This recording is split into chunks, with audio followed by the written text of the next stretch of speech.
Bonjour et bienvenue sur le podcast Explore Japon, le podcast qui explore Japon sous toutes ses coutures. Des conseils voyage, de la culture ou bien de la vie tous les jours en passant par l'apprentissage du japonais, partons ensemble une fois par semaine pour ce magnifique pays qu'est le Japon.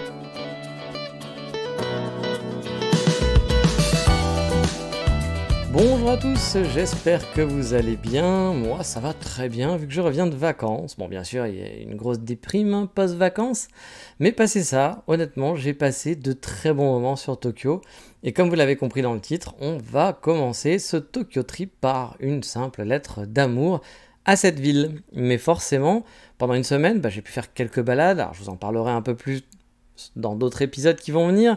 On fera aussi forcément, vous vous en doutez, un épisode spécial coffee shop, car c'était aussi un des buts de ce voyage, tester les nombreux coffee shops qui ont ouvert depuis 3 ans.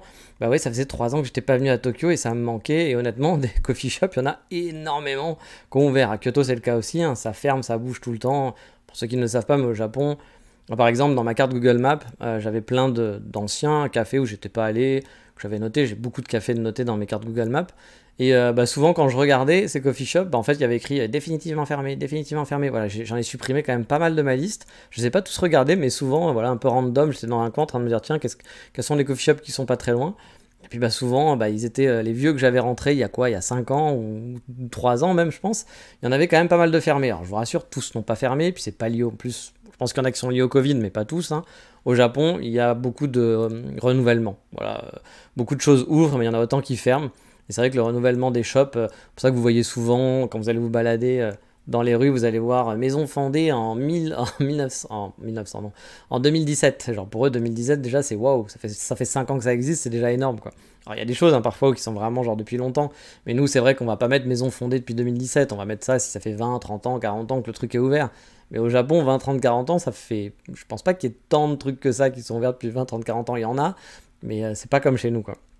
Il y a vraiment un vrai roulement, et puis il y a certains coffee shops qui sont là depuis très longtemps par exemple que j'aime, mais c'est vrai que c'est des roulements qui sont quand même assez nombreux. Donc bref, j'ai fait mes petites vacances là-bas à Tokyo, et puis c'était bien cool, comme je vous le dis, l'expérience de retour est toujours difficile, le retour de vacances quoi qu'il arrive, même si là c'est pas le dépaysement non plus, mais forcément il y a le retour au travail, le retour au quotidien, c'est pas la même chose que les se balader tous les jours, même si je vous en parlerai, il avait fait très chaud.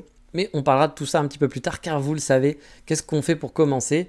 On fait toujours le 3615 ma vie, et puis juste pour le dire, c'est l'épisode 199, mine de rien, même si vous le savez, finalement il y en a plus que 199 avec leur sujet, mais en termes de Explore Japon sans leur sujet, on est à l'épisode 199, donc bientôt le 200, je sais pas si je ferai un truc spécial pour les 200, peut-être, on verra, peut-être que je parlerai pas de mon voyage à Tokyo, mais je ferai un truc spécial, ce n'est pas encore prévu. Mais la semaine prochaine ou dans 2 semaines, je ne sais pas si je vais pouvoir encore garder le rythme, parce que j'ai pas mal de choses à faire en ce moment, donc je ne sais pas si je vais pouvoir garder le rythme d'un épisode par semaine que j'avais repris là depuis cet été. On va essayer, mais je vous promets rien, mais on verra. Voilà, on revient au 3615 ma vie pour commencer. Et donc on va faire un focus justement sur Tokyo, sur ce 3615 ma vie toi aussi justement, car oui, si j'étais venu à Tokyo à la base, c'était pas juste pour des vacances à la cool et pour faire des coffee shops. La raison de ma venue, vous le savez peut-être si vous suivez bien le podcast, c'était le changement de prénom. Et je sais que certains se perdent un peu avec ça, on en a parlé avec certains, ou quand j'ai posté des choses sur Insta qui m'ont dit « Ah ça y est, bravo, c'est quoi ton nouveau prénom ?» Alors en fait, ils n'ont pas trop compris la démarche et de pourquoi je fais ça et de comment ça fonctionne. Il y en a même qui pensaient que je changeais de prénom, genre parce que j'ai plus envie d'avoir mon prénom, puis que je vais avoir un prénom à rallonge, un prénom japonais ou je ne sais quoi. Donc je vais un peu faire le résumé de tout ça parce que ça a l'air d'être un peu confus. Donc... en gros, pour résumer, au Japon, avoir 2, 3, 4 prénoms, ça peut être un peu chiant pour certains trucs administratifs. Rien d'impossible, mais ça va peut-être vous pourrir un peu la vie parfois. Les trucs qu'on fait en 2 minutes peuvent vous prendre 2 heures finalement. L'inscription à une banque en ligne, par exemple, qui ne va pas fonctionner parce que les champs sont trop longs, etc. Enfin, votre prénom est trop long par rapport au champ, parce qu'ici, forcément, souvent les prénoms, c'est 4 caractères ou 5, voilà, grand max. C'est pas des trucs super longs, donc il arrive souvent que les champs pour les prénoms sont limités à 8 caractères. Et puis vous, si vous appelez Jean-Philippe, Marie, Chantal, ça sera compliqué. Voilà, ça sera compliqué, ça va être chiant. Alors vous me direz, oui, mais moi je m'appelle Jean-Philippe, Marie, Chantal, mais je vais juste mettre Jean. Oui, sauf que sur votre passeport, il y a écrit Jean-Philippe, Marie, Chantal. Et donc, du coup, vous devez mettre exactement la même chose que le passeport. Sinon, le site vous dira « Ah oui, mais c'est pas pareil que sur ton passeport, c'est que tu mens, petit saloperie de gaijin. » Alors, mets ton prénom en entier. Et là, tu mets ton prénom en entier qui ne rentre pas et ils te font ah oui, mais c'est pas ton vrai prénom. Et donc tu fais bon, c'est un serpent qui se mord la queue et ça devient souvent, bah, c'est souvent un petit peu compliqué. Comme je vous dis, des trucs qui devraient se faire en 2 minutes bah, peuvent vous prendre 2 heures à essayer de comprendre comment vous pourrez faire. Puis il y a des choses aussi qui ne marcheront pas. Moi, par exemple, actuellement, je ne peux pas connecter mon compte en banque japonais à l'appli PayPay, qui est une appli, je vous en ai déjà parlé, qui est c'est un genre de porte-monnaie électronique qui est la plus utilisée au Japon, on va dire. Ou bien au système de points de ma banque, parce que bah, comme ils adorent les systèmes de points ici, pour gagner des points à chaque fois que tu dépenses, ils kiffent, bah, je ne peux pas l'utiliser, parce que tout ça, c'est à cause de mon deuxième prénom. Sachant que parfois, bah, comme je vous le dis, vous n'aurez pas la place de l'écrire tout simplement, et que du coup, ça va être très compliqué, qu'il va falloir aller sur place, appeler, etc. Encore une fois, je dis pas que c'est une obligation. Parce qu'il y a souvent des gens aussi, quand on parle de ça, vous direz mais moi j'ai 2 prénoms, ça fait 12 ans que je vis au Japon, j'ai aucun problème. Bien sûr, on peut le faire, on peut faire sa vie sans ça. C'est pas une obligation, on peut se débrouiller. Je dis pas que c'est impossible et que vous allez être bloqué, que vous allez être expulsé du pays parce que vous avez 2 prénoms. Non, c'est pas ça. Il y a des gens qui vivent depuis très longtemps qui font avec. Donc voilà, je vous dis pas un truc, je suis pas en train de vous inciter à changer de prénom si vous voulez venir au Japon. C'est un faire absolument. Mais si comme moi, les trucs administratifs, ça vous gave, surtout quand vous perdez du temps finalement pour des conneries. Parce que là, encore une fois, ouvrir un compte en banque en ligne, quand vous avez testé N26, Revolut, ça vous prend 2 minutes. Au Japon, on n'en est pas là, on est encore très très loin de tout ça, on demande encore beaucoup de papiers, c'est un peu compliqué. Mais quand en plus vous perdez du temps juste parce que le champ, il n'est pas assez long pour accepter votre prénom, j'ai dû aller par exemple à la banque pour faire ça, pour ouvrir mon compte en banque, parce que je pouvais pas l'ouvrir en ligne à cause de ça, au bout d'un moment, c'est un peu chiant. Voilà, il y a des choses qui sont quand même, moi je trouve agaçant, mais on peut faire avec. Pour l'instant, je vis avec et j'ai fait avec, j'ai quelques petits problèmes. Là, mon problème de double prénom, j'ai trouvé ce qu'était le souci, là, pour les points et tout ça. Je pourrais faire des démarches pour transformer ça. Mais voilà, c'est agaçant de se dire que juste pour un deuxième prénom dont je me sers pas et dont je m'en fous, je suis obligé de faire tout ça. Donc encore une fois, oui, les gens ont raison, on n'est pas obligé de le faire, et je vous incite pas à le faire. Mais si vous avez envie de le faire, vous pouvez le faire, tout simplement, vous avez le choix. Et là, c'est là que je reviens un peu sur les gens, parce que parfois, il y a des gens qui sont un peu vénéants sur les réseaux sociaux, qui vont vous dire, oui, ça sert à rien, machin et tout, des gens en plus que j'aime bien, hein. J'ai envie de vous dire, mêlez-vous de votre cul, voilà. S'il y a des gens qui veulent le faire, ils le font. Si vous n'avez pas envie de le faire et que vous vivez très bien comme ça, bah c'est très bien aussi pour vous. On va pas vous imposer de changer votre prénom, mais n'imposez pas non plus aux gens votre vision. S'il y a des gens pour qui c'est pratique et qui veulent le faire, laissez-les faire leur vie, même si vous trouvez ça bête, on s'en fout. Et l'inverse est même. Moi personnellement, je trouve ça con de perdre du temps voilà, avec 2 prénoms, surtout si vous en avez rien à foutre, si c'est quelque chose pour que votre grand-mère est hyper important, etc., et ben, gardez-le. Mais si vous en avez rien à foutre comme moi, mes prénoms sont les prénoms les plus utilisés sur une période de 10 ans. Mes parents, ils n'ont pas fait, ils ont juste pris la liste, ils ont regardé les 2 prénoms les plus utilisés, je pense. Bon, bah, je m'en fous d'avoir un deuxième prénom, je m'en fous de le perdre. C'est pas grave, voilà. Encore une fois, pour moi, c'est toujours, faut tout pour faire un monde, laissez les gens faire ce qu'ils veulent. Ça sert à rien d'imposer les gens, et comme moi, je vous imposerai pas à vous dire, ah non, mais si vous venez au Japon, il faut absolument que vous fassiez ça. Non, vous pouvez vraiment faire avec, c'est votre choix, vous savez, il y a les 2 possibilités qui existent, à vous de voir ce que vous avez envie de faire, tout simplement. Puis changer son prénom, c'est aussi l'administratif, donc finalement, c'est aussi des trucs chiants à faire, et vous en doutez, on va en parler un petit peu. Mais moi, en tout cas, voilà, les trucs administratifs, ça me gave, et perdre des temps pour des conneries, c'est quelque chose à penser, voilà, ou à faire, si vraiment vous êtes comme moi et que ça vous saoule, avant de venir, à la limite, même si par exemple vous avez prévu de vous installer sur la durée, que votre deuxième prénom vous en avez rien à foutre et que vous savez que vous allez vivre au Japon. Alors je précise bien sur la durée, hein. Ne faites pas ça si vous venez en PVT par exemple ou pour une école de langue, ou si vous n'êtes pas sûr et que vous venez en disant ouais moi j'adore les mangas, je suis super fan, je vais absolument vivre au Japon. Ouais, soyez sûr de votre démarche. Alors on n'est jamais sûr à 200%, mais faites pas des démarches de changement de prénom si au final dans 2 ans vous allez rentrer puis que le Japon vous n'allez pas y rester parce que ah bah oui mais apprendre la langue c'est compliqué ou que ah bah travailler dans une entreprise j'ai pas trouvé de boulot. Non, soyez sûr de votre démarche pour faire ça. Mais encore une fois, après, si vous avez envie de le faire, même si vous n'êtes pas sûr, faites ce que vous voulez, hein, tout simplement. Et puis, changer de prénom, c'est un choix important quand même. Hein. Alors, je dis changer. En fait, c'est pas changer, moi, que je fais, c'est supprimer mon deuxième prénom, tout simplement. Je vais pas m'appeler Nicolas Abdul Jamal Karaté Bambou Yamamoto, voilà. Ça, c'était un truc... parce qu'il y a des gens qui ont cru que j'allais changer de prénom, dans le genre où j'allais me prendre un prénom japonais. Non, c'est juste que j'enlève mon deuxième prénom. Je serais juste Nicolas.bar. J'aurais plus mon deuxième prénom. Moi, perso, je m'en fous. Mon deuxième prénom, comme je le dis, je m'en suis jamais servi. En France, on ne se sert pas de son deuxième prénom, a priori. Vous mettez toujours juste le premier. Ça n'a aucune valeur sentimentale pour ma part ou pour ma famille. Donc voilà, pour moi, à virer, c'est comme s'il n'existait pas, ça change pas grand-chose. Sachez qu'une fois supprimé, par contre, c'est à vie. Vous ne serez plus Jean-Michel, vous serez Jean. Voilà, il n'y a plus moyen de revenir à Jean-Michel. Donc ça, c'est aussi un truc à prendre en compte. Ne faites pas ça sur un coup de tête. Si ça tient vachement à cœur à vos parents, gardez votre deuxième prénom et puis faites avec. On peut faire avec. En bref, qu'est-ce qui s'est passé pour moi ? Je suis dû aller venir à l'ambassade, juste pour ça au final. Alors je pense on vous fait venir pour voir si vous êtes motivé. Car honnêtement, le rendez-vous dure 5 minutes. Vraiment 5 minutes grand max. Hein. J'ai un côté marseillais, mais c'est vraiment 5 minutes grand max. C'est bonjour monsieur. Bon, bah j'ai tous vos documents. Oui, très bien. Est-ce que je peux photocopier votre passeport? Oui, très bien. Bon, bah vous allez voir le monsieur consul qui va venir vous voir. Là, le monsieur consul arrive et monsieur le consul vous dit bonjour, vous êtes sûr de vouloir changer de prénom? C'est ça? Vous faites la démarche pour supprimer votre deuxième prénom? Oui, c'est ça. Vous êtes bien sûr, hein, parce que c'est irréversible? Oui, oui, je suis sûr. Bon, bah, bon retour à la maison. Voilà, donc ça dure vraiment 5 minutes, hein, c'est comme ça. Top chrono. Donc c'est sûr que payer le Shinkansen et l'hôtel, ça fait un peu mal aux fesses, mais bon, c'est les règles, c'est comme ça, et on peut pas faire autrement. Vous pouvez pas le faire non plus, parce qu'il y a des gens qui m'ont dit ah mais tu sais, il y a des tournées consulaires, les gens ils viennent sur Kyoto, etc. Alors oui, ça arrive, il y a des tournées consulaires qui viennent dans le Kansai, qui viennent dans d'autres régions du Japon, mais vous pouvez pas. Voilà, on ne peut pas faire ça via la tournée consulaire, vous pouvez pas faire ça en ligne non plus. Vous êtes vraiment obligé de vous déplacer à Tokyo, même si vous êtes à Okinawa ou à Sapporo, ou à 2 minutes de l'ambassade, petit bourgeois. Bref, quoi qu'il arrive, vous devez aller à l'ambassade. Au passage, l'ambassade, l'intérieur est très joli, hein. Mais on n'a pas le droit de faire de photos malheureusement. Mais bon, je m'en doutais un peu, mais c'est dommage parce que le lieu est très beau, hein. Très très beau, très belle architecture. Mais la petite chose marrante sur place, j'ai trouvé un petit guide sur le mariage franco-japonais. Le guide pratique du gaijin qui veut se marier avec une megumi ou un juichi, en gros.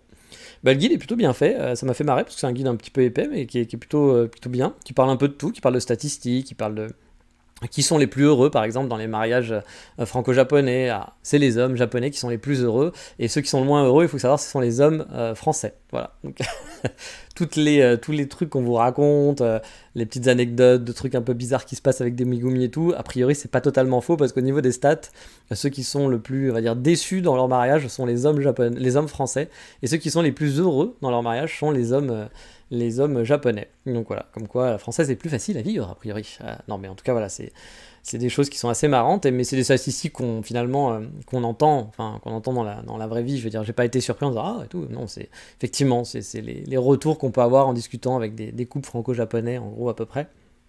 Mais voilà, le guide était plutôt bien fait. Et en fait, ce qui m'a fait marrer, c'est qu'il raconte des choses qu'on raconte pas finalement officiellement, habituellement, j'ai envie de dire.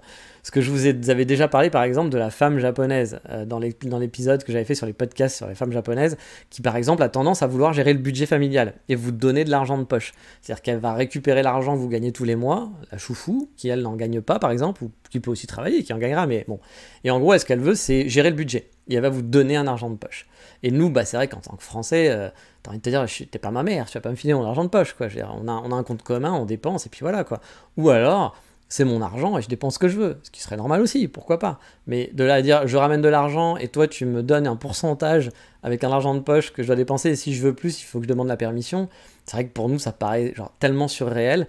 Et ça, en fait, c'est écrit noir sur blanc dans le guide qui explique justement que les japonaises, en général, parce qu'il faut toujours on généralise, bien sûr, c'est pas le cas de tous, mais effectivement, cette tendance à vouloir faire ça, et les japonaises ne comprennent pas qu'on refuse ça, parce que pour elles, c'est normal, ça se fait beaucoup ici, donc elles sont choquées, il y a un truc qui va pas, mais ce qui est normal, nous, on va dire, mais attends, on vous explique ça, vous dites, mais attendez, c'est quoi ce délire, ça va pas ou quoi que ce soit, mais pour eux, c'est la normalité, comme nous, je pense on fait des choses, et qu'il y a des étrangers qui viendraient chez nous, et qui nous diraient, mais pourquoi tu fais ça, moi, jamais de la vie je veux faire ça, puis nous, on dirait, mais attends, c'est normal, parce qu'on a toujours été élevés comme ça, on a vécu comme ça, donc pour nous, c'est la normalité, puis ça nous paraît normal, il y a plein comme ça de différences culturelles.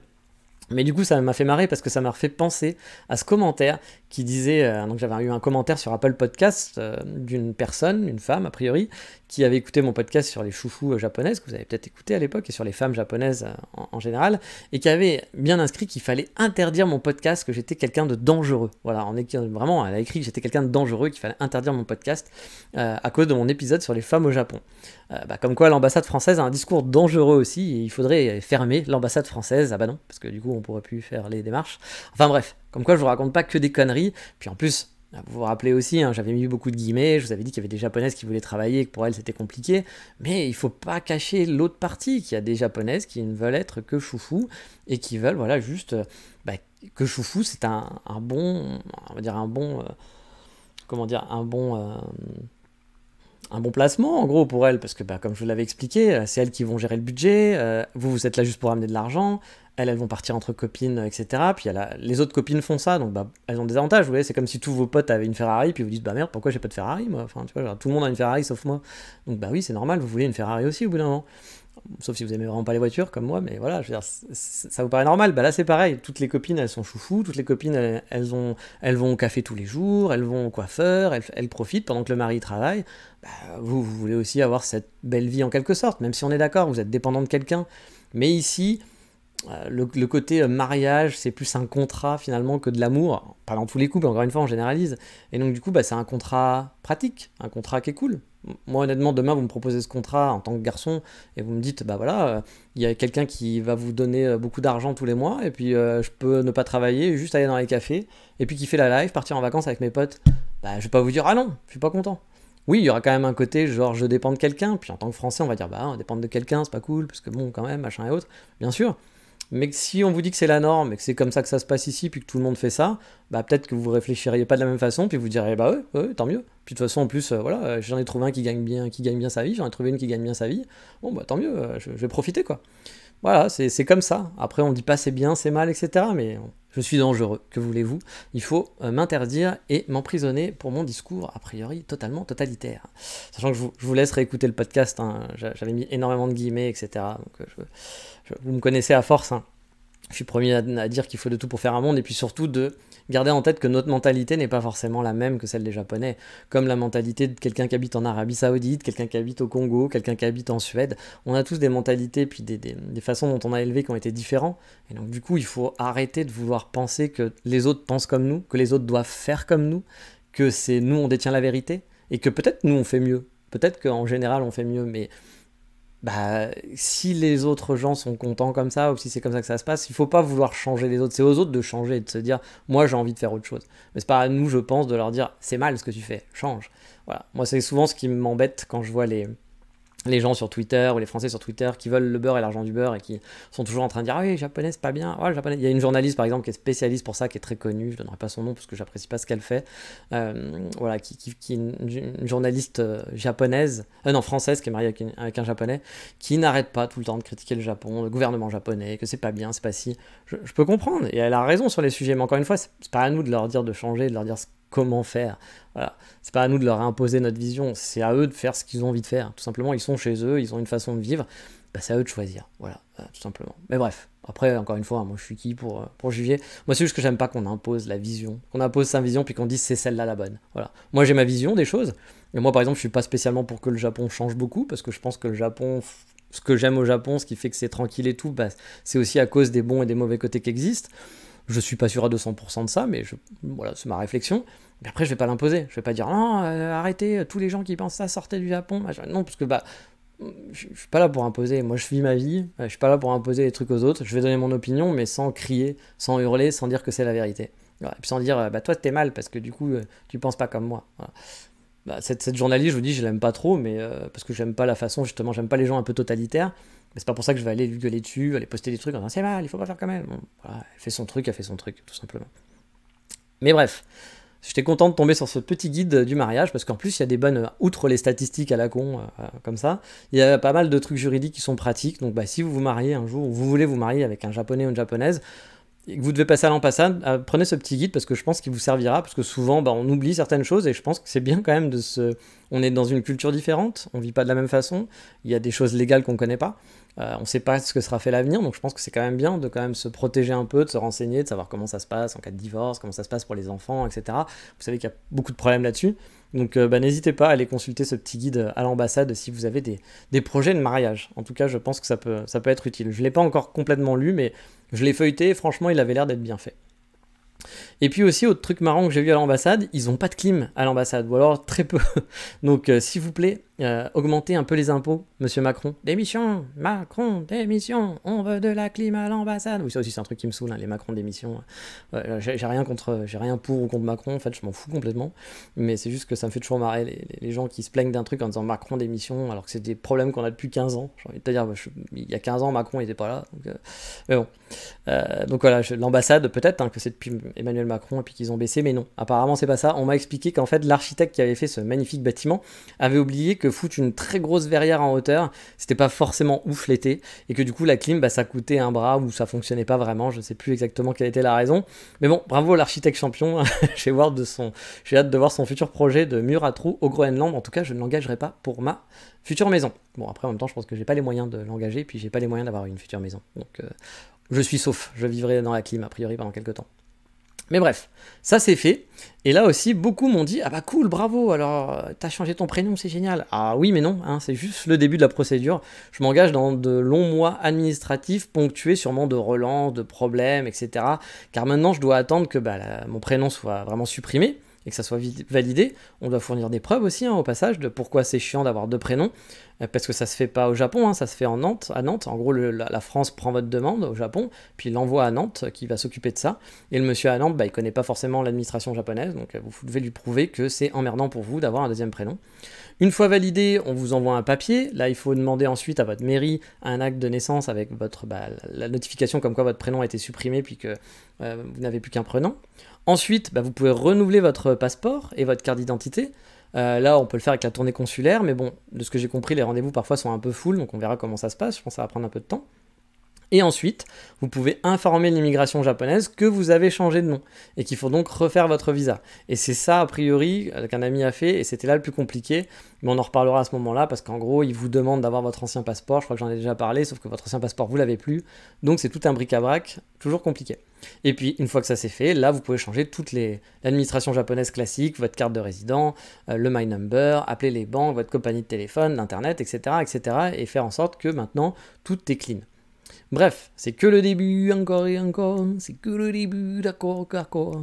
Quelque chose vient de tomber dans le fin fond de l'été, car oui, on va pas, j'arrête de chanter, mais oui, on va passer au cœur de ce podcast, mon amour de Tokyo, et vous êtes en train de vous dire que ça part totalement à volo ce podcast, que ça n'a ni queue ni tête, pourquoi parler de l'été, chanter du Francis Cabrel, bref, la transition était vraiment pourrie, car non, c'était pas l'automne, le sujet de podcast non plus, bref. Pourquoi je parle de l'automne? Parce que j'en peux plus de voir aussi au passage les influenceurs faire des posts à la con. Oui, je dois le dire, c'est un cri du cœur, j'en ai ras le cul de lire des influenceurs, des gens qui sont plus ou moins gentils, méchants, enfin je sais pas, et des gens c'est juste parce qu'ils y croient vraiment, je sais pas, mais j'en ai marre de voir des posts à la con qui disent l'automne, le solstice de l'automne est arrivé à cause d'une date, et dire que ça y est, on est dans l'automne, puis vous postez des photos de Momiji. Bordel de maman. Moi, il y a une journée où, quand j'étais à Tokyo, il a fait 37 degrés en ressenti. Où on a vu que 37 degrés en ressenti, c'est l'automne. J'étais franchement totalement en transpi, j'en pouvais plus, j'étais mort de chez mort, et je lis des choses où les mecs te disent « Oui, on arrive en automne, c'est super ». Ça m'énerve. Il y a même un jour là où j'ai répondu à un mec sur Twitter, un japonais qui était pour rien, qui parle français. Je pense qu'il est très gentil. En plus, lui comparé aux autres, je pense qu'il le pense vraiment parce qu'il transpire pas et qu'il sent pas la transpi. Et que c'est aussi. C'est vrai que quand tu restes sous la clim, puis que tu sors 5 minutes, il y a un petit vent frais à un moment donné pour aller au combini, puis tu retournes sous la clim. Oui, t'as l'impression qu'il fait pas chaud. Mais quand t'es dehors sous le cagnard, que le vent il s'arrête et que tu marches 20 km sous les 37 degrés et que tu fais pas genre. Clim, tu vois, genre 5 minutes de marche, clim, 5 minutes de marche, clim, il fait méga chaud et c'est pas l'automne. Et donc du coup c'est vraiment le truc qui m'agace. Parce que fin septembre, début octobre, ça a jamais été les Momiji aussi. Et le début de l'automne au Japon, c'est plutôt la fin de l'été, c'est encore l'été. Moi j'en ai vraiment un peu chié pendant ces vacances, je vous en reparlerai, j'ai pas autant marché que je voulais, j'ai pas fait toutes les balades que je voulais parce qu'il y a eu 3 jours où il a fait vraiment très chaud, très chaud. J'avais vraiment, voilà, encore une fois, quand vous passez d'une clim à une autre, vous avez chaud, mais ça va. Mais pour les balades, les vraies balades, non, il fait vraiment chaud. Donc oui, je suis parti, mais bon, ça on y reviendra de ces balades-là. Donc non, c'est pas l'automne. Puis les Momiji, pour ceux qui sont intéressés pour les Momiji, j'en ai déjà parlé. Sur Kyoto, par exemple, faut pas venir début octobre pour voir les Momiji. Vous verrez pas grand-chose, voire rien. Non, il faut venir mi-novembre. À Kyoto, c'est mi-novembre. Après, suivant où vous habitez, enfin souvent dans quel coin vous allez, on va dire, les dates sont différentes. Mais à Kyoto, en tout cas, la vraie saison des Momiji, c'est plus mi-novembre jusqu'à début décembre, en gros. Début novembre, vous pourrez en avoir aussi, mais la vraie bonne période, c'est mi-novembre, on va dire. Mais là, par exemple, à Hokkaido, parce que vu que tous les influenceurs disent « Oui, c'est l'automne au Japon », bah moi, je pourrais vous dire « Ça y est, l'hiver est là, ouh là là !» Avec les 37 degrés, l'hiver est là. Parce que, bah oui, il y a eu les premières neiges à Hokkaido hier. Quand j'enregistre ce podcast, on est mercredi, je crois. Et mardi, il y a eu la première neige, début octobre, à Hokkaido. Bah oui, alors c'est l'hiver. Je peux vous faire des posts, c'est l'hiver, puis vous postez mes photos de Kyoto sous la neige. Non, c'est un truc vraiment qui m'agace. C'est pas très grave, mais c'est juste que franchement, moi j'en avais plein le cul là, sous les 37 degrés, d'être totalement dégueulasse et trempé. Et de lire ces trucs-là, ça me rendait fou. Vraiment, ça me rendait fou. Ah, je suis français, je suis là pour aller, on change pas une équipe qui gagne. Mais bon, on reviendra à tout ça de mes vacances et des balades que j'ai fait et de comment j'en ai chié. Mais là aujourd'hui, je suis parti pour le Tokyo, je t'aime. Car oui, je suis parti une grosse semaine à Tokyo. J'ai logé à Shibuya dans un capsule hôtel assez neuf, il faut dire, qui était quand même plutôt moderne. Enfin moderne, en tout cas on voit qu'il est récent, mais qui n'était pas super bien pensé pour moi. Ça aussi j'en reparlerai sûrement dans un autre épisode où je vous ferai un petit review de cet hôtel si vous voulez y aller. Je suis resté un peu plus de 10 jours, j'avais prévu pas mal de balades, mais au final, il y a quelques jours, comme je vous le dis, où j'étais en mode très slow à cause des températures, ou même parfois j'ai abandonné, je me suis dit non, il fait trop chaud, je peux pas marcher comme ça sous le cagnard pendant 20 km, c'est pas possible. Car oui, quand je suis arrivé au début, c'était le 20 et quelques septembre, je crois, le 21-22 septembre, il faisait dans les 27 degrés. Donc rajouter toujours aussi 4-5 degrés de plus en ressenti, ça dépend des jours, mais il faut toujours, quand vous voyez la température inscrite sur votre téléphone, scroller un petit peu, puis regarder après le ressenti, souvent c'est pas le même, parce que parfois vous vous dites, oh il fait que 27 degrés, pourtant j'ai chaud, ouais parce qu'en fait il fait plus de 30, mais bon, c'était quand même assez jouable au départ, mais en milieu de semaine, il y a eu 3 jours vraiment très chauds, qui m'ont vraiment limité dans mes sorties balades, comme je vous le disais. Donc le premier ressentiment que j'ai de Tokyo, c'était la frustration, car il y a plein d'endroits que je voulais visiter et d'autres que je voulais revoir, mais au final je me suis principalement focus sur l'ouest de Tokyo, mais bon, il faut dire que c'est mon spot à moi, et c'est là que je me sens vraiment bien. J'ai donc pris ce logement à Shibuya, originellement parce que je fais ça depuis pas mal de temps. À part pour mes premiers voyages où j'avais un peu choisi d'autres endroits avec suivant les Airbnb, etc. Depuis que je connais bien Tokyo, je prends toujours un logement à Shibuya, car il y a une raison principale, mon café préféré, Fuglen, est en dessous du Yogi-Koen, et donc vous êtes à 10 minutes à pied en gros quand vous êtes dans Shibuya de ce café-là. Et puis vu que j'aime bien aussi visiter l'ouest de Tokyo, je préfère l'ouest à l'est, c'est plus pratique. Parce qu'il y a plein de trains qui partent de là-bas, vous êtes plus proche que si vous êtes à Ueno, il faut tout traverser, vous devez rajouter encore une demi-heure de plus. Là, je suis beaucoup plus proche. Par exemple, si je veux aller à Yugaoka, je suis à 15 minutes. Si je veux aller à Kichijoji, je suis à une vingtaine de minutes en train local ou 30 minutes. Donc c'est vraiment très pratique pour moi pour faire les visites des quartiers que j'aime bien.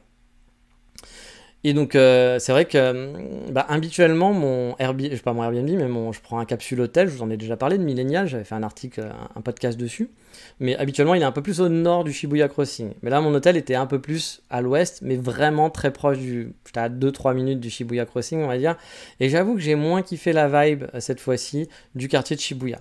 J'étais peut-être un peu trop proche de la gare, et du coup j'étais un peu moins dans le mood du Shibuya que j'aime beaucoup, qui est un peu plus résidentiel justement vers le Yogi-Koen. Là j'étais plus dans, il y a beaucoup de monde, il y a beaucoup de touristes, et puis c'est quand même dégueulasse, il y a plein de, on dit souvent le Japon, il n'y a rien par terre, tout est propre, pas un déchet. Honnêtement là à Shibuya il y a des rues qui sont vraiment dégueu, qui sont dégueu de chez dégueu, avec plein de détritus, des bières par terre, etc. On voit des gens... des gaijins, mais pas que, on voit pas juste incriminer les gaijins, mais qui boit un coup assis par terre, qui boit sa bière assis sur un trottoir, puis qui laisse la bière à côté ou qui va fumer, etc. Il y a aussi des japonais qui font ça, bien sûr. Bref, j'ai trouvé que c'était un peu dégueulasse, Shibuya, en tout cas plus que dans mon souvenir, parce que peut-être juste un souvenir, c'est peut-être juste l'impression. Puis j'ai trouvé qu'il y avait trop de monde, il y avait un peu trop de touristes, trop de fake, c'est-à-dire que les gens, les japonais qui sont là-bas, moi j'appelle ça les Shibuya girls, qui sont vraiment un peu fake girl, quoi. C'est pas naturel, en tout cas c'est pas les gens qui m'intéressent. Attention, comme d'hab, je vous dis pas, n'allez pas à Shibuya, prenez pas ça comme ça. Shibuya c'est génial, il y a des centaines de trucs à faire, il y a plein d'endroits, en plus ça a beaucoup changé en 3 ans, il y a la nouveau Skyline, j'ai oublié le nom du parc là qui a été construit, moi c'était en travaux à l'époque, il y a beaucoup de nouveaux buildings, il y a encore plein de choses qui sont en construction, Shibuya a beaucoup changé, donc vous allez voir beaucoup de nouvelles choses, si vous y allez, si ça fait longtemps que vous n'êtes pas allé, je pense que vous allez pas reconnaître. Mais disons que ça correspond plus vraiment à mon état d'esprit du moment. Voilà, la prochaine fois, si je peux, j'irai quand même un peu plus dormir, trouver un hôtel en banlieue à l'ouest. Alors je dis si je peux parce qu'il y a beaucoup d'offres d'appartements, il n'y a pas beaucoup justement, d'offres d'appartements ou d'hôtels ou encore moins de, comment ça s'appelle, de capsules hôtels, d'hôtels de trucs pas chers, dans ces quartiers-là. La plupart sont toujours dans le centre de Tokyo parce que c'est normal, c'est pour le tourisme, pour le business. Vous avez plus tendance à rester dans le centre, on va dire proche de la Yamanote, plutôt que de vous excentrer un petit peu. Et j'ai remarqué que les meilleures offres, en plus dans Tokyo, étaient souvent, en tout cas actuellement, plus du côté d'Asakusa, qui moi est un quartier que j'aime pas du tout. Mais c'est vrai que les meilleures offres d'hôtels, même d'hôtels, de chambres d'hôtel, étaient beaucoup moins chères à Asakusa, on en trouvait, alors qu'à Shibuya, si vous preniez un truc genre à moins de 70 € la nuit, c'était compliqué de trouver quelque chose de sympa à moins de 70 € la nuit. Alors qu'à Asakusa, il y avait de l'offre. Donc Shibuya, ouais, personnellement, j'ai moins accroché. Comme je vous dis, le quartier il a beaucoup changé. Il y a beaucoup de choses qui étaient en construction il y a le 3 ans, c'était avant les Jeux Olympiques et tout, donc là ils ont eu le temps de les terminer, même s'il y en a encore qui sont en travaux. Mais il y a pas mal de coins qui ont été transformés, il y a des nouvelles tours, comme je le disais. Mais c'est pas Shibuya qui m'a fait tomber, enfin retomber plutôt, on va dire, en amour avec Tokyo. Au contraire, quand j'étais sur place, c'était un peu les moments où vite j'essayais de vite m'en aller du centre du crossing. Mais encore une fois, je compare ça, mais c'est vrai que mon hôtel avant il était un petit peu plus au nord, puis je passais pas trop par le crossing ou par la gare. Et là j'ai eu aussi cette chance d'avoir une station, puis les endroits où je voulais aller, qui étaient proches de mon hôtel, qui est une station après Shibuya. Et du coup je pouvais prendre le train directement là-bas sans avoir à passer par la Shibuya, la gare de Shibuya qui est maintenant très moderne. Moi à l'époque je l'ai connue totalement en travaux, il fallait zigzaguer partout et tout. Maintenant elle est quand même très moderne, très facile d'accès et autres. Mais même si elle est encore en travaux, il y a encore beaucoup de travaux dedans. Mais j'avoue, c'est trop touristique. J'ai un peu l'impression de retourner dans des endroits à Kyoto que j'aime pas trop parce que beaucoup trop de monde, beaucoup trop de touristes. Encore une fois, c'est pas mal. Allez-y, vous allez kiffer. Mais c'est vrai que moi, connaissant un peu les coins et tout, c'est plus ce que je recherche. Voilà, tout simplement, c'est moins les choses que je recherche. Non, moi vraiment, ce qui m'a fait retomber en amour avec Tokyo, c'est vraiment Setagaya-ku. Et plus ainsi affinité. Alors Setagaya-ku, c'est l'arrondissement, donc, je vais dire à l'ouest de Shibuya. Il est très grand. Il couvre pas mal de petites villes. Oui, on peut appeler ça des villes, parce que si vous êtes déjà allé à Tokyo ou si vous n'y êtes jamais allé, vous allez vous en rendre compte. Mais Tokyo, c'est des villes dans des villes avec des ambiances différentes. Ça, c'est qu'une grande ville finalement. Il n'y a jamais un endroit où vous passez, puis il y a un trou un peu de campagne, même 30 secondes. C'est une grosse ville, c'est un ensemble gigantesque, c'est une mégalopole. Mais c'est quand même des ambiances, vous allez passer d'une ambiance à une autre, puis parfois d'une station à une autre, c'est pas du tout la même ambiance. Il y en a une où ça va être un truc très animé, un peu bourgeois, puis l'autre ça va être un peu plus résidentiel, puis il y en a une autre qui va être, il va rien se passer, ça va être vraiment genre étudiant, des logements étudiants, des logements un peu plus pauvres. Et puis un autre où vous allez être dans un quartier un peu genre pareil qui bouge, mais qui va être plus geek, ou qui va être plus on va boire des coups, d'autres qui vont être plus hipster, d'autres qui vont être plus bourgeois. C'est vraiment des ambiances qui sont différentes, et moi c'est vraiment ça que j'aime beaucoup de façon à Tokyo. Et donc Setagaya-ku, j'ai kiffé vraiment pas mal de quartiers là-bas. Des quartiers qui sont quand même résidentiels, avec des hubs de vie plus ou moins intenses, et grands, voilà, ça dépend aussi. Et c'est toujours autour des gares. Vous savez qu'au Japon, souvent la vie se fait autour des gares. C'est vallonné, ça sillonne dans tous les sens, il y a un mood un peu unique que j'aime beaucoup à Tokyo. Il y a des coulées vertes de partout aussi. Ça surprend souvent les gens quand je le raconte, parce que les gens qui vont faire le Tokyo central te disent les coulées vertes, non, ouais, il y a un peu de la verdure, mais pas des coulées vertes, quoi. Non, vous allez dès que vous vous éloignez un petit peu du centre-centre, vous avez énormément de coulées vertes. Pour vous dire, parfois j'ai marché une vingtaine de kilomètres juste en suivant des coulées vertes. On peut même rentrer à Shibuya via plusieurs coulées vertes. Moi je parle Shibuya parce que c'est le coin que je connais le plus, parce que c'est là où je rentrais, c'est là où je logeais, etc. Mais je suis sûr que vous tournez tout autour de Tokyo, il y en a d'autres, j'espère, parce qu'en tout cas c'est vraiment sympa. Il y a vraiment énormément de chemins que vous pouvez prendre. Si vous êtes à un endroit, un petit hub, on va dire une petite ville un peu éloignée, enfin une ville dans Setagaya-ku, vous pouvez à un moment donné récupérer une coulée verte, la suivre, et vous allez pouvoir revenir jusque dans le centre de Tokyo, en tout cas jusque dans les centres névralgiques comme Shibuya, Shinjuku, etc. Alors attention, tous ces coins dont je vous parle et que j'adore, je ne dirais jamais va là-bas pour tes vacances. C'est tes premières vacances au Japon, non, on va pas à Setagaya-ku pour visiter, même s'il y a quelques endroits dans Setagaya-ku qui sont touristiques, comme Shimokitazawa par exemple, qui est un coin assez touristique, qui est devenu de plus en plus touristique, qui a beaucoup changé, on en reparlera même. Il y a aussi un temple, le temple aux chats, je sais plus comment il s'appelle, là, avec plein de petits chats, etc. Moi, j'avoue, j'y suis jamais allé, ça m'a jamais intéressé, mais j'étais pas très loin pourtant, donc il y a des touristes qui vont spécialement là-bas, mais qui vont pas se balader, qui vont juste dans ce temple et puis qui reviennent, parce que c'est le truc Lonely Planet, c'est photogénique, c'est waouh, et c'est normal. Quand on vient en vacances 2 semaines, on n'est pas là pour perdre son temps dans des petites ruelles un peu en random, et puis pas trop savoir ce qu'on va faire, sauf si vraiment vous aimez ça, mais en général, on est là pour voir les waouh, et puis il y en a beaucoup. Donc voilà, je vous dis pas, va là-bas en vacances. Parce que du coup, des wow effect, il y en a plein, et ce genre d'arrondissement, bah, c'est pas les arrondissements à wow effect. C'est le Tokyo normal, en gros. Là où les gens habitent, là où les gens vivent, là où il y a des maisons, des petits immeubles, des vies de quartier. Et moi, perso, c'est vraiment ce que j'adore.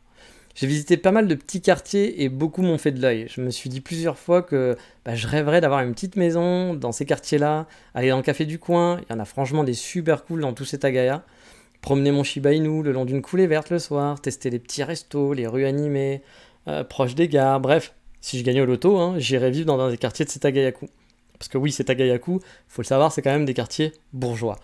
C'est quand même un arrondissement où il y a beaucoup de quartiers bourgeois, il y a beaucoup de maisons qui sont de très belles maisons, et je pense que le prix du terrain doit vraiment pas être donné.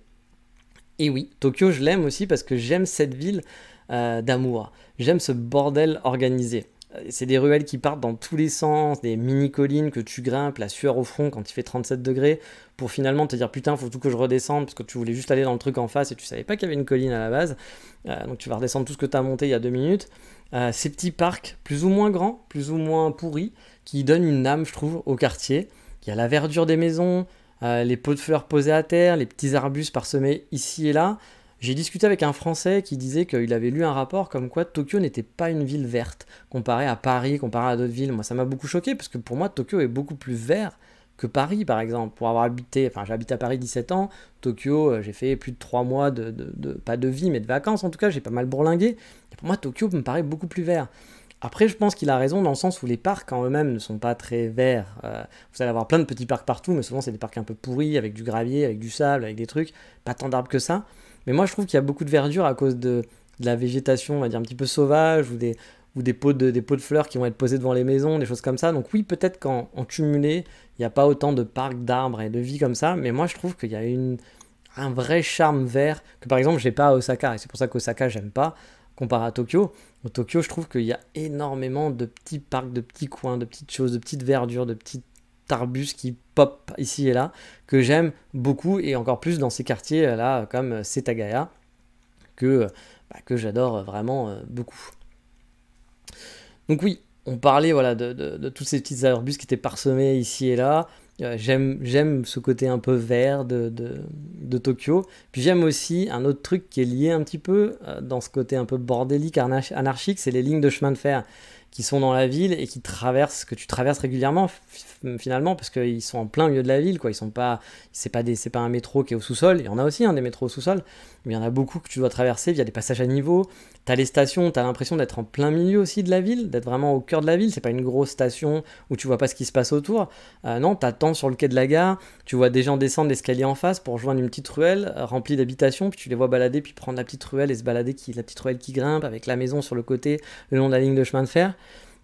Tu vois la végétation justement le long des lignes, puis tu vas voir un vélo traverser le passage à niveau. Moi j'adore ces ambiances, je les trouve incroyables. J'adore les petites gares de quartier à Tokyo, c'est un de mes trucs préférés. J'adore attendre dans une station à Tokyo, pas la Shibuya Station, pas Shinjuku bien sûr, mais là par exemple, je crois que c'est appelé Shizen, j'ai oublié le nom de la petite station, qui est quand même une station assez haute, et en plus ce qui est... Je crois qu'elle est quand même un peu... Est-ce qu'elle est en hauteur? Non, la station n'est pas en hauteur, donc il faut traverser, il y a un tunnel. Puis je pense qu'elle vient de Shibuya, donc il y a un tunnel qui vient de Shibuya.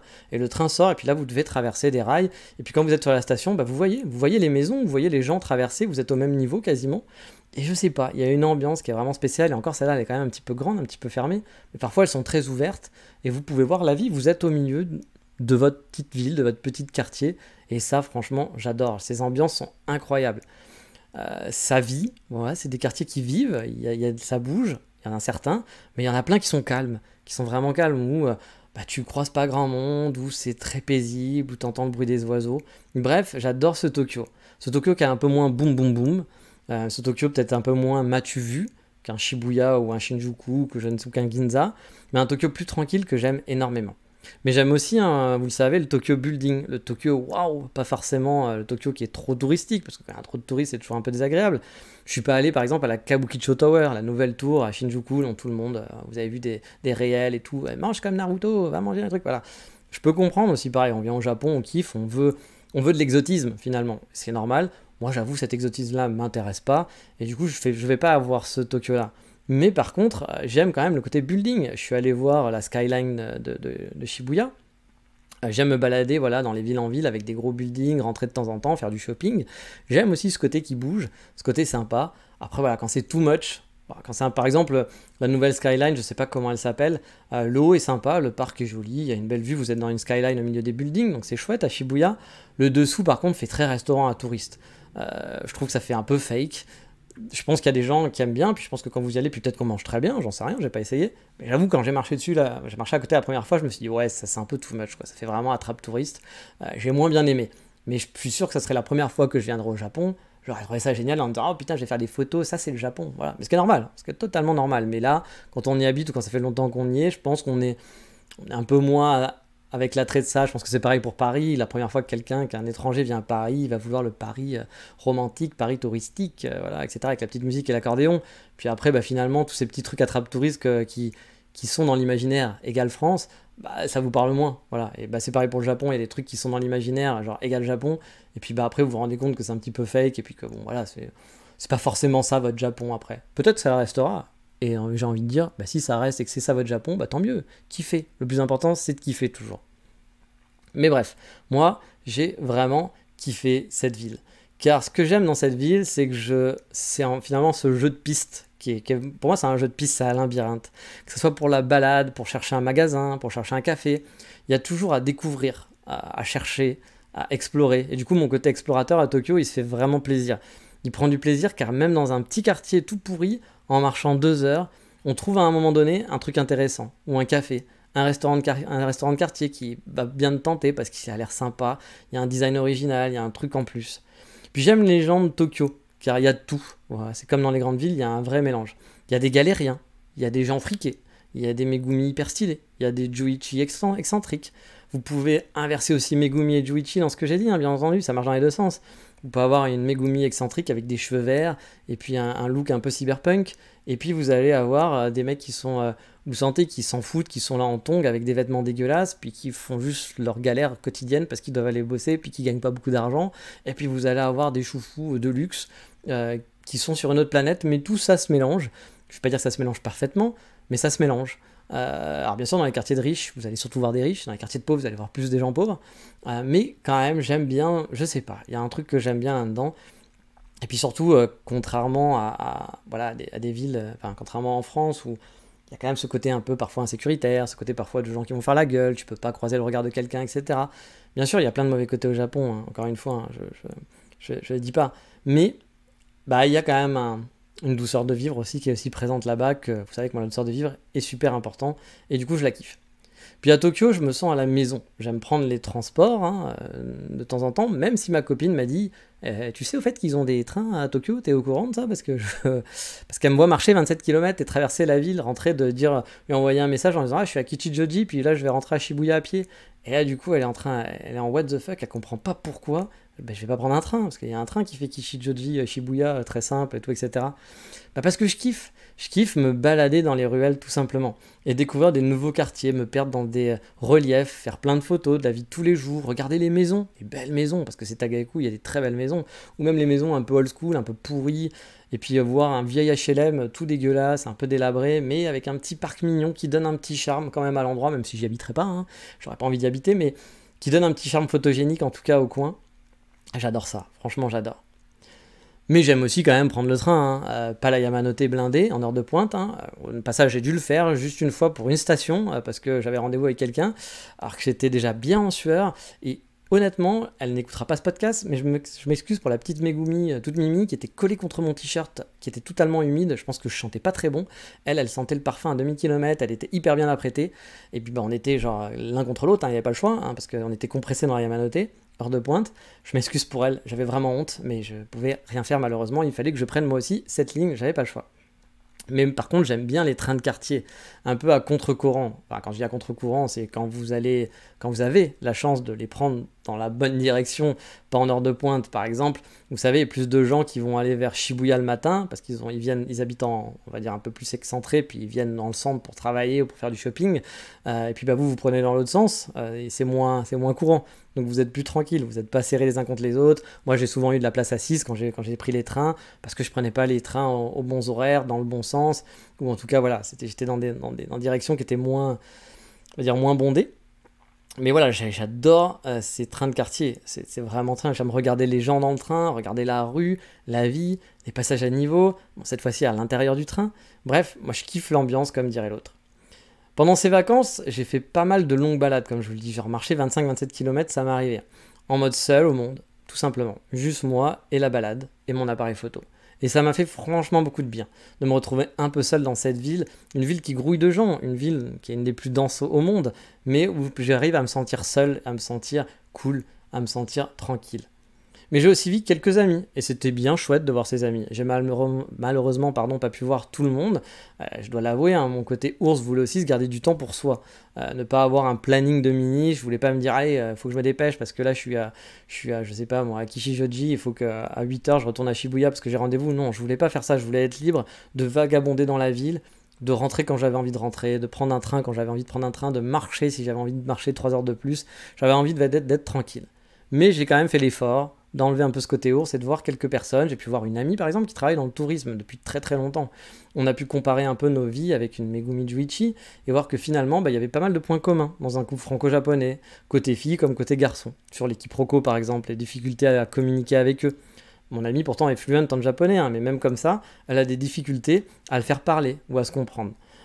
J'ai apprécié du coup découvrir un peu cette facette parce que c'est quelque chose qui me questionne beaucoup, la relation femme française homme japonais, parce qu'on entend souvent des histoires de hommes japonais avec une japonaise, mais l'inverse on n'entend pas trop. Voilà. Et là du coup j'ai pu avoir une version, c'est qu'une seule version mais c'est intéressant de l'avoir. Et puis si vous écoutez ce podcast et que vous êtes dans le cas, n'hésitez pas à venir me parler de ça parce que c'est vraiment un truc qui m'intéresse pour pouvoir comparer. J'ai pu aussi voir pas mal. J'ai vu un ami assez souvent que je me suis fait via ce podcast. Bah oui, on peut être ami avec moi en écoutant ce podcast. C'est un auditeur qui habite au Japon maintenant. On a aussi pas mal de points communs. C'est le genre de personne, moi personnellement, que j'apprécie beaucoup. S'il écoute ce podcast, bah voilà, il le saura. C'est quelqu'un qui n'est pas prise de tête, qui aime marcher comme moi, vagabonder un peu n'importe où sans se prendre la tête. On dit ah bah tiens, t'as envie d'aller à gauche, ouais, allons à gauche. Il y a rien, mais c'est pas grave. Ah bah là non, en fait j'aimerais plutôt aller à droite. Ok, bah va à droite. Puis voilà, il se prend pas, il se fait pas chier.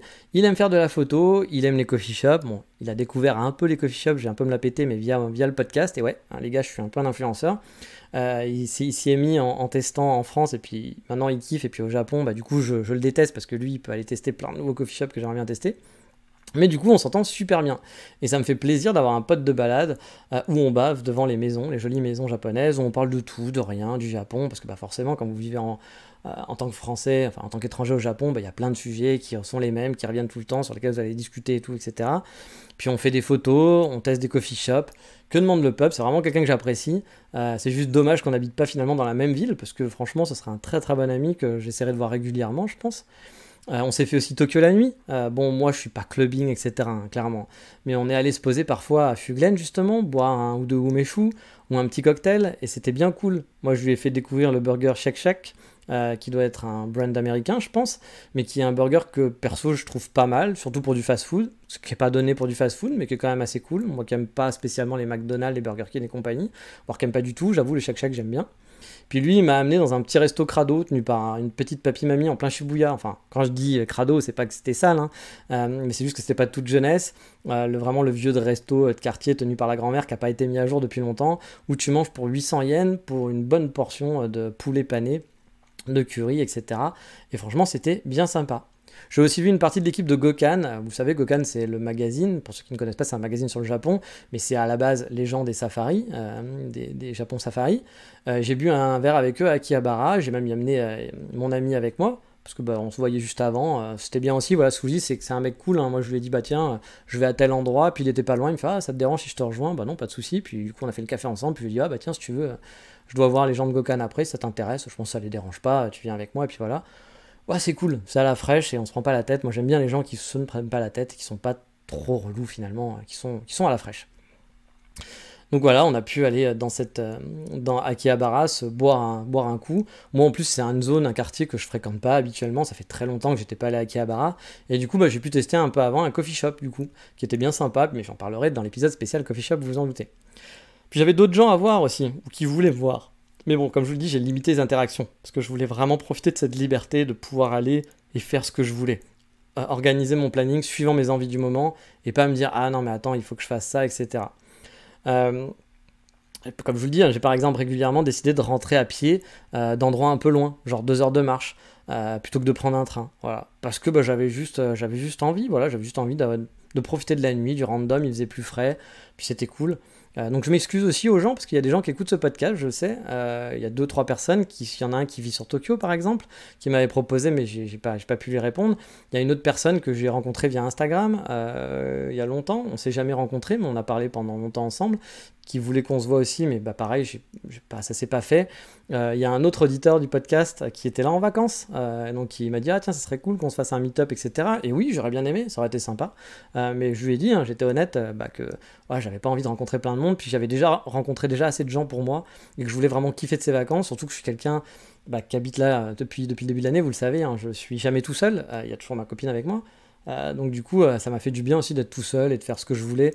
Donc je voulais en profiter. Donc désolé pour ce petit côté égoïste. J'aurais bien aimé voir tout le monde, mais voilà. Moi, je suis pas quelqu'un. En plus, je suis pas quelqu'un qui a besoin de vivre avec les gens en général. J'ai pas besoin d'être tout le temps entouré. J'aime bien. Je peux être très social, mais j'aime aussi être tranquille. Et vous pourriez me faire vivre tout seul pendant plusieurs années sans parler à personne. Je pense que j'arriverai à vivre très bien et à kiffer mon moment. Comme dirait l'autre, merci pour ce moment. Donc voilà, mais je m'excuse quand même pour ces gens parce que ça m'aurait fait plaisir aussi de vous rencontrer, mais je pouvais pas rencontrer tout le monde. Je voulais avoir un peu de temps pour moi, donc vraiment désolé pour ça. Peut-être une prochaine fois, ça sera avec plaisir. Et donc voilà, du coup, j'ai vraiment kiffé mes moments de solitude à Tokyo, de pouvoir marcher dans ces ruelles random. Puis niveau café, boutique, restaurant, il y en a tellement à tester et puis qui vous font envie, et que par leur architecture, hein, parfois, hein, c'est pas juste parce que la bouffe a l'air bonne, mais juste l'architecture, elle vous dit ah putain j'aimerais bien aller me poser dans ce petit restaurant la nuit, avec en plus la luminosité à Tokyo qui est même à Kyoto, hein, au Japon, hein, qui est très faible le soir, qui donne vraiment une ambiance spéciale, je trouve, dans les petites ruelles de Tokyo. C'est un truc moi que j'aime vraiment beaucoup. Donc voilà, l'architecture, moi c'est un truc qui me parle beaucoup, donc j'avoue, j'ai toujours les yeux, genre à regarder toutes les maisons, les restaurants et autres, parce qu'il y a vraiment des trucs parfois un peu égocentriques, qui partent un peu dans tous les sens, puis parfois des trucs juste très beaux, très petits, très minimalistes et très jolis, et ça vraiment, j'adore. Et franchement, j'adore cette vie, hein, que ça soit dans les gros centres névralgiques, comme je vous l'ai dit, comme dans les petits quartiers résidentiels. Bon après, mon gros problème, c'est que, comme je vous l'ai dit, moi j'aime les quartiers de bourgeois. Bah oui, c'est le problème, hein. Je suis très ouest de Tokyo et c'est beaucoup plus bourge en général que l'est. Du coup, venir m'installer sur Tokyo, ça pourrait être possible, hein, mais il faut quand même avoir un bon portefeuille. Si on veut pas vivre dans un tout petit appart et au final juste manger des cups ramen, quoi. Après, je garde en tête que j'ai toujours vécu Tokyo en vacances. C'est-à-dire que j'ai pas eu à prendre les transports, ou très peu, ça m'est arrivé quelques fois, mais très peu, de prendre les transports en heure de pointe, ni me taper 2 heures de train tous les jours, même si je pense que suivant votre situation, c'est des choses qu'on peut aussi éviter, hein. Moi, par exemple, techniquement, vu que je bosse de chez moi, les heures de pointe, je pourrais les éviter, ainsi que les longs trajets de train. Il suffit que je vive dans mes trucs de quartier, et puis que je puisse marcher à droite à gauche. Mais en gros, vraiment, je me verrais bien dans un des quartiers que j'aime bien, c'est-à-dire dans Setagayaku ou Jugaoka. Je vous parlerai de mes balades, donc vous allez pouvoir repérer un peu vraiment les quartiers ou les villes que j'ai beaucoup aimé. Il y en a une, par exemple, il y a un endroit où mon ami, finalement, qui écoute ce podcast, il habite un peu dans ce petit coin où moi j'adorerais, parce qu'il y a 2 3 coffee shops que j'ai vraiment kiffé. J'adore le quartier, j'adore les balades du coin, j'adore l'ambiance des différents quartiers qui sont autour, qui sont faciles accessibles. On n'est pas très très loin de Kichijoji, genre 15 minutes. On est à genre 15 minutes pareil de Shibuya. Donc, mais en ayant un petit quartier qui est calme, mais en même temps, toutes les 2 stations, il y a quand même une vie de quartier avec un peu de commerce et tout. J'ai franchement kiffé. J'ai kiffé ces endroits-là, mais on reviendra dessus quand je vous parlerai de mes petites balades, parce que vraiment j'ai adoré ces coins. Mais en tout cas, moi je me verrais bien habiter dans un de ces quartiers de Setagayaku ou Jugaoka, hein. Jugaoka, moi qui est un truc que j'aime beaucoup, mais qui est très bourgeois, qui est très choufou de luxe et tout, etc. Mais j'adore ce coin, je trouve ça très, très chouette. J'aime bien les boutiques, j'aime bien l'ambiance qu'il y a là-bas, qui fait très ville finalement, qui est une petite ville de bourgeois, qui fait ville, mais avec un quartier résidentiel qui est très facile d'accès, et sans être too much. Et franchement, moi c'est un coin que j'aime beaucoup. À me rendre dans les coffee shops, par exemple, autour de la journée, je vous ai dit, il y en a que j'ai vraiment aimé, on va en parler, mais il y a beaucoup de coffee shops que j'ai fait qui étaient très sympas. Faire ma petite marche, rentrer dans ma maison, bah oui, laissez-moi rêver, hein. Je pense que les prix des terrains doivent être réservés aux gars qui vivent, aux mecs qui sont nés en Arabie Saoudite, mais voilà, j'adorerais avoir une maison là-bas. Sortir le Shiba Inu la nuit, dans une des coulées vertes, bosser tranquillement de chez moi, vous savez, avec la petite fenêtre qui donne sur la petite ruelle de Kyoto, puis regarder ce qui se passe en même temps que je bosse. Puis le week-end, profiter des ruelles la nuit aussi sombres, pour aller dans un petit resto de quartier, un petit bar, un petit café. Ce que j'aime dans Tokyo, c'est que tu peux avoir ta petite vie de quartier paisible, résidentielle, comme je vous le dis, tout en étant à 30 ou 15 minutes d'un gros centre comme Shibuya ou Shinjuku. Du coup, pour moi qui est un citadin, je suis un citadin dans l'âme, hein, bah, tu n'es pas obligé de les fréquenter régulièrement, ces endroits qui sont quand même pesants à la longue, mais surtout pour quelqu'un qui a 40 ans, pour un jeune, c'est vrai que bah, c'est peut-être un peu plus intéressant, mais pour quelqu'un comme moi qui est un peu plus vieux, on cherche un peu plus de calme sûrement. Mais j'ai quand même, si tu habites là, tu as quand même la facilité d'accès, puis d'avoir accès justement à tous les besoins, le shopping, certains grandes brands, des marques, avoir un peu d'agitation. Tu peux y accéder facilement tout en vivant dans ton quartier calme. Et ça, franchement, pour moi, ça serait vraiment l'idéal. Et puis pour l'explorateur et le photographe, on dit explorateur et photographe, je ne me considère pas comme un photographe, puis bon, l'explorateur, je suis un explorateur bébé, hein, je suis un explorateur juste dans des coins safe et je suis pas le mec qui va partir en Antarctique, etc. Mais voilà, Explore Japon, c'est ça, puis j'adore faire des photos, même en n'étant pas photographe. Mais voilà, c'est pour ça que je me considère comme un explorateur et photographe. Bah, pour moi, c'est cool, c'est vraiment cool, c'est un des labyrinthes de rue qui sont partout et c'est vraiment chouette à Tokyo. Et puis il y a aussi les shops qui se méritent, ils sont cachés dans un immeuble, dans un étage perdu, ou bien dans une sous-ruelle entre deux petites ruelles perdues. Et puis bah, le tourisme aussi, mine de rien. En habitant Kyoto, vous le savez, le gros problème de la ville de Kyoto, bah, c'est les touristes de masse. Le tourisme de masse. Je dis toujours que vous pouvez profiter de Kyoto hein, sans les touristes, mais en habitant dans le centre, bah, c'est difficile de ne pas les croiser quand même. Parfois, on a envie d'être un peu plus dans une vie calme, une vie, on a choisi le Japon, pas pour être entouré, comme je vous le dis, de touristes, etc. Puis même, c'est même pas que avoir choisi le Japon, je pense que si vous vivez au Mont-Saint-Michel ou vous vivez à Venise, je pense que le tourisme, les touristes, en tout cas, ça vous saoule un peu. Vous aimeriez avoir ce côté un petit peu calme de votre quartier, etc. Je pense que si demain, moi quand j'habitais par exemple pas très loin de la Tour Eiffel, bah, c'est vrai que c'était un peu pesant parfois d'avoir un peu cette vie de quartier transformée en vie de touriste. C'est pas la même vie, c'est pas la même population, c'est pas les mêmes agissements, c'est pas les mêmes shops, c'est pas le même calme. Par exemple à Kyoto, il y a un coffee shop qui est juste à côté de chez moi que j'aime beaucoup. Il y a un moment donné, je pense que des influenceurs en ont parlé et il était impraticable. Je vous en ai parlé, je ne pouvais plus y aller.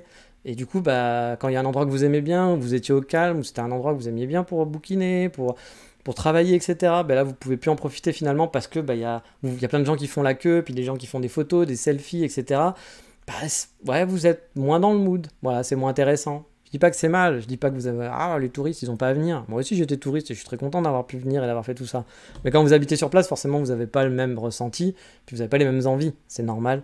Et du coup j'avoue que moi Kyoto, bah, le côté de touriste de masse, c'est un peu trop présent dans le centre. Et même si encore une fois on peut y échapper en allant dans différents endroits, je suis confronté, pas totalement parce que je suis pas dans le Kiyomizu-dera par exemple. Si j'habitais au Kiyomizu-dera, je pense que je me serais déjà pendu depuis longtemps. Mais je les vois quand même. Puis par exemple, pour vous donner un truc, hein, vous savez, quand je reviens de Tokyo, bah forcément j'arrive par la gare de Kyoto, la Kyoto Station, et j'ai toujours ce même sentiment en arrivant à la gare de Kyoto, et ça me l'a toujours fait. J'ai toujours eu ce sentiment de ah putain, il y a des touristes partout, vraiment. Et c'est vrai, hein. Ils s'estompent au fil des jours, bien sûr, mais le choc est toujours là. C'est un peu le même finalement choc que quand je rentre en France et que je me dis putain, tout le monde fait la gueule. Parce que finalement, la Kyoto Station, c'est vraiment le hub pour tous les touristes, tous les gens qui arrivent du Shinkansen, le JR Pass, etc., qui viennent de Kobe, d'Osaka, de Tokyo, de je ne sais où, ils arrivent ici. Du coup, bah, ça vous prend à la gorge quand vous arrivez dans la Kyoto Station et ça vous fait recréter vraiment les petits quartiers random de Tokyo. Puis dans Tokyo, encore une fois, le tourisme est plus dilué. Parce qu'il y a plus de gens. Ça ne veut pas dire qu'il y a moins de touristes, mais la ville est plus grande, il y a plus de spots, il y a plus de monde. Donc c'est un petit peu plus dilué, même si à Shibuya, j'ai trouvé que c'était plus qu'avant. Je trouvais que c'était un peu plus présent qu'avant, un petit peu oppressant. Après, est-ce que je vais demain déménager à Tokyo? Bah la réponse est non, clairement. C'est trop cher. En plus, moi, je rêve d'avoir une petite maison. Et là-bas, ça coûterait un bras. Alors, je pourrais aller sûrement dans des quartiers encore plus loin, peut-être au nord, à l'est. Il y a peut-être des quartiers sympas que je connais pas, hein, sûrement. Mais moi, j'avoue que les quartiers qui me font de l'œil, puis vu que j'ai un côté citadin, j'aime bien être quand même dans le proche, je pense que ça serait hors de prix pour moi pour avoir un truc un peu sympa que j'aimerais bien. Un jour peut-être, hein, si je réussis quelque chose ou si j'ai un coup de bol, bah c'est clair que si j'ai une rentrée d'argent suffisante pour le faire, je foncerai à 200%. J'adorerais vivre dans un des quartiers dont je vais bientôt vous parler. Mais pour l'instant, c'est pas possible. Mais on sait jamais, hein, on sait jamais de quoi sera faire le futur. Il y a 3 ans, je pensais pas pouvoir revenir par exemple aussi vite au Japon. Il y a même 10 ans, je pensais pas que j'allais vivre au Japon, je m'intéressais pas au Japon. Oui, il y a 10 ans, on était en 2013. En 2013, je pense que le Japon, pour moi, c'était pas du tout un projet, quoi. Donc voilà, on sait pas de quoi est fait la vie, peut-être que ça arrivait. Mais clairement, si un jour les étoiles sont alignées, j'adorerais vraiment poser mes valises dans la capitale. Avoir une petite maison sympa, poser dans Setagaya-ku, à 15 minutes de 3 coffee shops que j'adore. Voilà, je serais vraiment aux anges. Mais bon, on n'en est pas là. en tout cas, vous l'avez compris, moi, Tokyo, à chaque fois que j'y vais, j'ai ce sentiment. Avant, j'aimais pas Kyoto, j'avais vraiment ce sentiment de ah, pourquoi j'ai choisi Kyoto, etc. Là, quand je rentre, non, j'ai pas ce sentiment de dire ah, mince, Kyoto, c'est chiant, etc. Non, Kyoto est une belle ville, il y a des trucs que j'adore. J'ai quand même une belle vie ici, c'est quand même chouette. Mais j'avoue, je pense que si jamais je ne vis pas à Tokyo un jour, j'aurai cette frustration de ne pas avoir vécu à Tokyo dans ma vie. Ça arrivera sûrement. Mais je n'ai pas non plus envie de vivre dans des conditions à manger des cups ramen, puis être dans un 12 mètres carrés. J'ai fait ça à Paris pendant longtemps. Voilà, j'ai pas spécialement envie de refaire ça. Puis en plus, bah, je me fais vieux, j'aimerais bien avoir ma maison à moi, etc. Et tout. Et c'est clair que pour l'instant, c'est pas le cas. Mais j'adore cette ville. J'adore vraiment cette ville. J'adore pas tous les quartiers de cette ville. Normal, il y a des coins que je préfère, d'autres que j'aime pas du tout, d'autres que j'aime bien. Mais les quartiers résidentiels dans l'ouest de Tokyo, c'est vraiment mon coup de cœur, mon super coup de cœur. Et ça, par contre, je vous ai dit, ne faites pas ça si vous êtes pour votre première vacances au Japon, bien sûr, parce que c'est pas le waouh à faire. Vous allez rester une semaine à Tokyo. Même en restant 2 semaines à Tokyo, vous pouvez peut-être caser un jour comme ça, mais j'ai envie de vous dire, allez à Kamakura plutôt, parce que Kamakura, c'est génial à visiter. Mais si vous êtes déjà venu au Japon, si vous êtes déjà venu à Tokyo, vous avez déjà fait pas mal de grandes choses, même si vous n'avez pas tout fait, puis même s'il y a des choses que vous voulez revoir, essayez d'aller explorer les petits quartiers. Les quartiers où il n'y a pas grand chose, trouvez un point, un truc qui vous intéresse. Moi, c'est les coffee shops. Je vais commencer un coffee shop le matin, j'en trouve un le matin, j'en trouve un l'après-midi, j'en trouve un le soir, et je vous ai déjà dit, je me fais mes balades comme ça. Peut-être que vous, ça va être les restaurants. Il y a un restaurant que vous allez trouver, vous allez dire, ah, ça a l'air bon là-bas, j'irai bien là-bas. Puis il y a un petit parc, un musée, une boutique. Et essayez un peu après de vous perdre en random.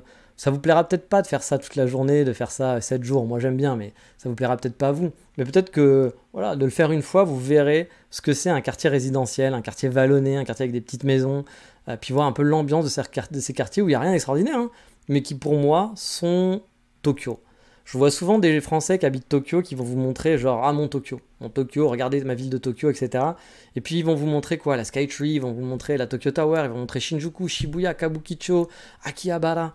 Oui, c'est le Tokyo, ça fait partie de Tokyo, c'est le Tokyo Centre. Mais pour moi, c'est pas le Tokyo que j'aime principalement. Le Tokyo que j'aime principalement, c'est le Tokyo qui est plus off. Bien sûr, c'était pas le Tokyo que je connaissais au début. Je suis venu en vacances, moi aussi. Pour moi, Tokyo, c'était Akihabara, Shinjuku, compagnie, Asakusa et tout ce que vous voulez. Mais le Tokyo un peu plus résidentiel, c'est devenu un peu le Tokyo que j'aime parce que je trouve que c'est là qu'on trouve les meilleures vibes de la ville au final. Peut-être pas si vous voulez clubber, que vous êtes jeune et que vous voulez faire du shopping, mais si vous êtes plus dans un mood tranquille, justement c'est la paisibilité du Japon, ce que je dis que j'aime beaucoup, bah ça, moi c'est un gros coup de cœur. Et en plus, comme je vous le dis, on a accès à la ville. Et moi je pense que vraiment ce qui me fait, si je devais faire une différence entre Tokyo et Kyoto qui me fait kiffer plus Tokyo que Kyoto, c'est ces rues. À Kyoto, on a des rues qui sont toutes droites à l'américaine, vous voyez jamais la fin de la rue. À Tokyo, c'est des labyrinthes, ça tourne dans tous les sens, ça monte, ça descend, vous passez à gauche, hop, une petite ruelle qui coupe entre deux petites baraques, et puis finalement vous retrouvez une avenue, et tac, vous traversez la grande avenue avec une 4 voies ou 5 voies, et vous allez retourner dans une petite ruelle totalement perdue qui zigzague dans tous les sens. Vous savez pas où vous êtes, si vous avez un sens d'orientation de merde, vous allez être en panique à Tokyo, clairement, parce que vous pouvez vous perdre. Bon, il y a Google Maps et tout, hein, bien sûr, mais moi j'adore, c'est vraiment ce qui me fait adorer cette ville. Donc voilà, c'était mon coup de cœur de ma ville de Tokyo. J'adore Tokyo. J'ai jamais habité, donc je peux pas me considérer comme un Tokyoïte, hein. Je vous dis, j'ai fait plus de 3 mois sur place, mais c'est vraiment ma ville coup de cœur, je pense. Je vous ai dit que j'avais adoré Kanazawa, par exemple, que je me verrais bien y vivre, que j'avais adoré Takamatsu, parce que aussi j'avais trouvé ça super cool. Enfin, Takayama, pardon. Je suis allé à Takamatsu aussi, mais Takayama que j'avais adoré, clairement. Mais si j'avais les moyens, en toute honnêteté, si vraiment je gagnais bien ma vie, ou que j'avais beaucoup d'argent de côté qui me permettait d'acheter une maison sur place, puis après de vivre avec le même salaire que maintenant, par exemple, si demain quelqu'un écoute ce podcast, qu'il est très riche ou qu'il habite Tokyo, qui dit tiens, je veux te léguer une maison à Setagayaku, ah mais direct, j'ai quand même le salaire pour vivre correctement à Tokyo, mais c'est juste qu'après, voilà, payer un loyer ou avoir une bonne maison, un bon appartement, et tout, etc., c'est pas possible. Voilà, si demain j'avais ces moyens-là, mais clairement, je signerais direct, parce que j'adore cette ville. Peut-être qu'au bout de 10 ans, j'en aurais marre, c'est possible aussi. Mais en tout cas, je pense que j'aimerais beaucoup, si j'avais un choix, là, si demain on me dit, j'ai le même appartement ici, à Kyoto, pour le même loyer, mais dans Tokyo, vers Setagayaku, quelque part comme ça, clairement, je change direct. Juste parce que voilà, j'ai envie un jour d'avoir cette expérience-là. Malheureusement, pour l'instant, c'est pas le cas. On fait pas toujours ce qu'on veut dans la vie. Je vais pas me rouler par terre non plus. Je vais kiffer ma vie à Kyoto. Je ne sais pas comment ça va continuer, mais peut-être. Et en tout cas, ce qui est sûr, c'est que je retournerai forcément à Tokyo plusieurs fois dans ma vie parce que j'adore cette ville. C'est vraiment une de mes villes préférées au monde. Et sur ce, on va s'arrêter là. Vous aurez des épisodes, comme je vous l'ai dit, sur un spécial coffee shop parce que j'en ai fait pas mal. J'ai dû faire 7 ou 8 coffee shops. Plus j'avais une liste longue comme le bras de coffee shop que je voulais faire, mais j'ai pas pu tout faire. Je vous ferai des épisodes sur quelques balades. Je pense qu'il y aura peut-être 2-3 épisodes de quartier de balades, parce qu'il y a des trucs qui étaient un peu random et qui n'ont pas trop d'intérêt d'en parler. Mais je pense que j'essaierai de vous montrer un petit peu les coins que j'ai bien aimés, pourquoi j'ai bien aimé, qu'est-ce que j'ai trouvé sympa, les conseils de balade pour ces balades-là, justement, si vous revenez au Japon. Ça va pas être des conseils sur cette fois-ci sur le Tokyo Tourist. Je pense que j'ai déjà fait des épisodes là-dessus. Il y a des choses qui ont changé, mais dans l'ensemble, voilà, ça va pas. Shibuya reste Shibuya, hein, voilà. Mais voilà, j'ai pas fait trop de. Je me suis pas baladé à Ginza, je me suis pas baladé à Akihabara. Je suis juste allé boire un verre là-bas. Je suis pas allé à Ueno, je suis pas allé à Yanaka-Jinja, je suis pas allé à comment ça s'appelle. Je suis pas du tout allé à Shinjuku juste pour aller manger un burger. Shibuya et Omotesando, j'ai fait une petite balade Shibuya Omotesando, mais juste une petite. Voilà, je suis pas allé à Yokohama, j'ai pas fait tous les classiques. Là, clairement, j'ai pas fait les classiques. Par contre, j'ai traîné beaucoup Setagayaku. Donc, ça sera plus des petites balades en mode découverte, je pense, pour beaucoup d'entre vous. Mais j'adore ces quartiers-là. Et puis, si vous habitez là-bas, je pense que vous comprenez pourquoi j'aime ces quartiers. Et puis je pense que le prochain épisode, peut-être on fera un truc un peu spécial, peut-être un récap sur ma vie japonaise, sur le podcast. Vous savez que j'aime bien les récaps. Et on fera peut-être un récap, ou peut-être sur après, qu'est-ce qui se passe, qu'est-ce qui va se passer, c'est quoi mes projets pour dans le futur, quelles sont mes envies, qu'est-ce que je pense pouvoir faire, ou qu'est-ce que j'aimerais pouvoir faire, ou quelles sont les difficultés. Peut-être qu'on va faire un podcast là-dessus, je sais pas trop. On fera un truc un peu spécial pour le 200, puis on continuera sur les aventures. Je vous dis, il y aura 2-3 épisodes sur Tokyo, je pense, pas plus a priori. Sur ce, je vous dis, l'épisode est un peu long, désolé, donc on va s'arrêter là, et je vous dis, comme d'habitude, ciao, bye bye, matane, et avant, hop, j'ai oublié, mais c'est vrai que pour ceux qui n'avaient pas suivi, j'ai mis des petits vlogs, j'en ai pas fait tous les jours, parce qu'il faisait chaud, je suis désolé, j'ai pas pu, parfois j'avais pas envie, il faisait vraiment chaud, j'avais pas envie de me filmer et tout, mais il y a quelques vlogs qui sont présents et qui sont disponibles en free pour tout le monde, donc vous pouvez aller sur Patreon voir 2-3 vlogs. Attention, c'est pas des vlogs influenceurs, c'est pas des trucs où je vous amène, vous dire ah ce quartier là de Tokyo est super, regardez comment faire ça. Non, c'est vraiment vous êtes avec un pote et on s'est pas vu depuis longtemps et je te raconte une connerie, je te fais une anecdote, je te parle d'un truc que j'ai vécu en moment. Donc vous attendez pas un truc exceptionnel, mais voilà, ça peut être quand même assez intéressant à regarder. Je vous invite à aller le voir si vous voulez, c'est sur le Patreon, c'est en free pour tout le monde. Il y en a un ou deux que j'ai pas posté encore qui vont arriver là bientôt, qui seront peut-être déjà postés même, et puis on va reprendre un peu les posts sur Patreon. Maintenant que je suis revenu de vacances, je vais avoir un peu le temps pour les abonnés pour reposter des choses avec des bonnes adresses. J'ai plein d'adresses de café à vous donner, donc les abonnés Patreon, ou si vous voulez des adresses de café, vous allez en avoir, de shop et autres. Sur Tokyo, j'ai quand même pas mal de coins sympas à vous parler, donc je vais essayer de les partager, même des coins un peu touristiques, je vais essayer de vous partager tout ça. Mais bref, sur ce, cette fois, je vous le dis vraiment, ciao, bye bye, matane. 頑張るのが辛かったけど一番最悪な彼氏が考えてみたらずっと毎日頑張ってたやつで好きじゃなかったんだけど一番国の見えない最後の本当は無理を思い出すそれ言われ